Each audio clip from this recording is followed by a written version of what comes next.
what, Sivir and Karma are really going to be the only targets you ever can get consistently this combo down onto. It's definitely not going to be Cream on this Akali. Something that FPX are going to be able to do not know that there's a Sivir if whether or not a Sivir is going to come out. Because this exact option is going to happen. Kare's out. He has his jungler right next to him. Traffic cone. This is not... Maybe it's something Cream's going to flash. Flash for flash. Cream also flashes after the speed boost from the Shroud. Connects with the E. Kara's nowhere to go but back to base. Kanavi and Cream grabbing first blood here for top esports. IYY, drop this. Please drop this. This is not real. Shui on cue. Trying to affect that mid lane. No shockwave. No perfect execution. Available for these mid laners just yet. And Kanavi is looming.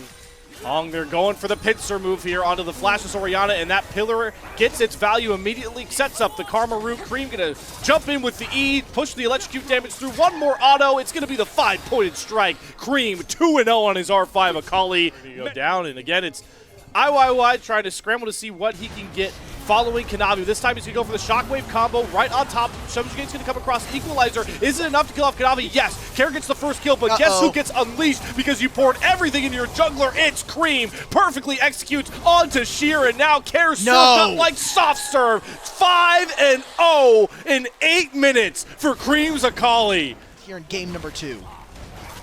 Now they can just roll with that confidence onto those neutrals that both are getting taken a bit later on, but Kanavi gonna have no problems. The bottom lane is smashing. The mid lane is getting so many kills with Kanavi and Cream. A fantastic job coming in from everybody, and exactly the kind of performance that we wanted to see coming into this series. And coming into this game too, because as we talked about, top esports, one of the teams that were always in the most amount of game 3s. They can very easily just walk on over with how easy it is for JackeyLove to get mid-prio.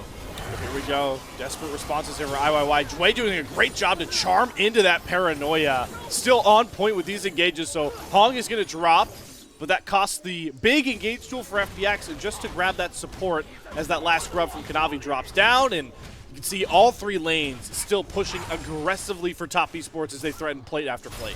Jump on in.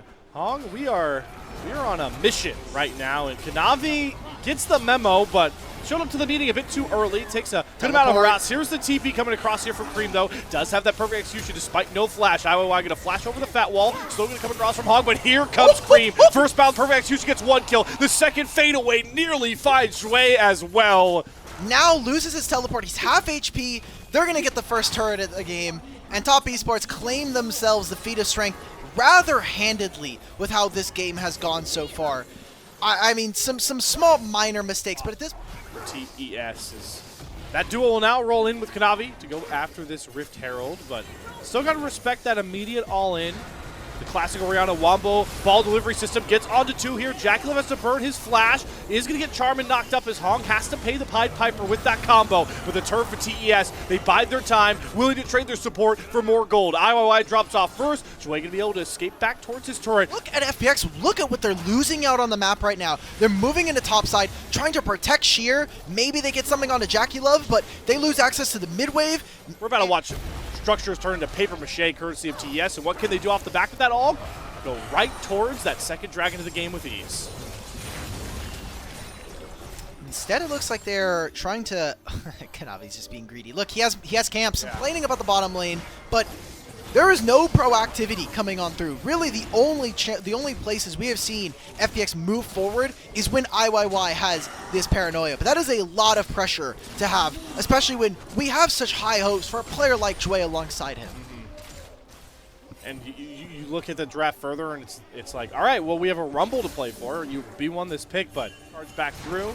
Red buff soon to drop through the paranoia. Here comes the turn, though. They're going right on top of JackeyLove. The ball has enough damage behind it. IYY looking proactive as you were calling for it. Gets JackeyLove down, but weren't able to slam 2 up into the wall. Shui gets the charm down. 369 gonna have to flash away from this Saya. Over the wall goes Sheer with the flame spinner, but there isn't enough damage through the redemption without the rest of FPX. Sheer falls flat. Perfect execution. Not gonna find its mark here for Cream. Oh my god, the knockouts are coming through here for 369. Blade Caller, those gonna shoot him in place, and down he falls to Cream. Now we're just trading projectiles throughout this brush as Cream does trade back Dway. FPX able to stand tall in a fight despite all of the woes of the early game. Here for top esports as they grab this objective. Maybe the biggest objective to really get into it. current iteration of League of Legends. Otacon giving those pedals huge XP gains for a team that we've talked about endlessly, is already much ahead of their counterparts by this point. Uncontested Otacon, that's how good things are going here for Top Esports. He's still 2,000 behind Cream at this point. Oh boy, here we go. Paranoia, Shock Blast, Charm. That's beautiful layering coming across here from FPX with a knockback onto Jouet. Support traded for Kanavi. How much further do TES want to push without their jungler? Look here for FPX, and pretty thankful that Top Esports are giving them any kind of breathing room. Oh no, Sheer. Goodbye. Yep.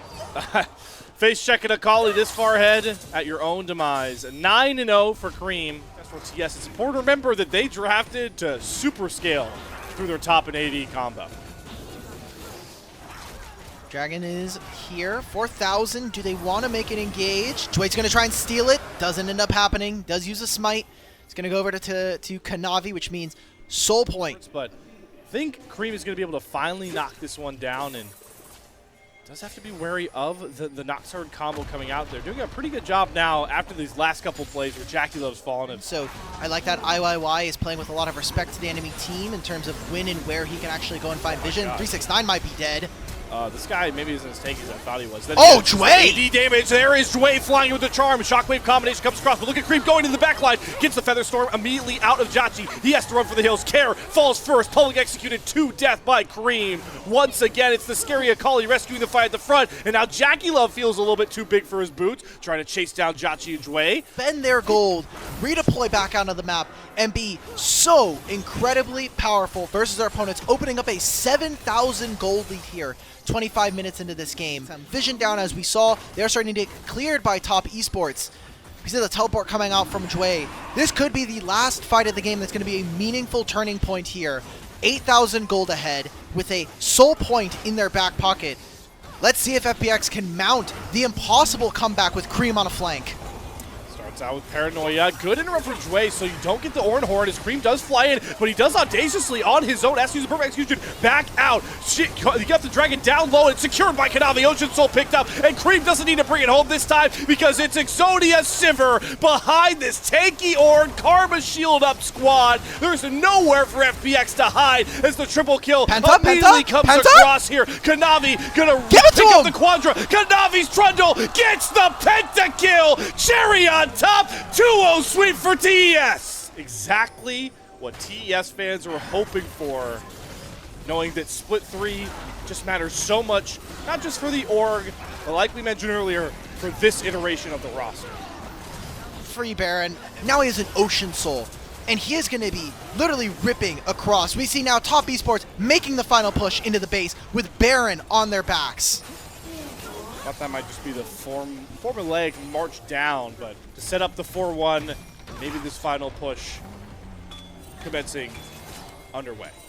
Well, two lanes to play for. Do IYY and Care decide to go for Cream? Let's see it. Equalizer's out. It does nothing here. A redemption to keep the minions up.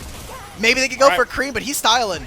All right, Jouet, Charm, knock up, but hey, yeah, look at the Shroud. Where is Cream? We can't touch him. He's just throwing hands at Care, who nearly drops to that E coming across with the Orin Horn onto 2. Shockwave's gonna find members of 3, but Jackie Love is like a Gatling gun, burning through FPX. Jackie Love wants it on the Quadra kill, nearly gets himself a penta right after Kanavi, but there is your dominating sweep. TES, no more game 3s going forward as they take down FPX with a broom.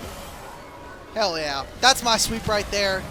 These were some of the best highlights from today's matchup. Which moment was your favorite? Let me know in the comment section below. This is OP, and I'll see you tomorrow. Take care.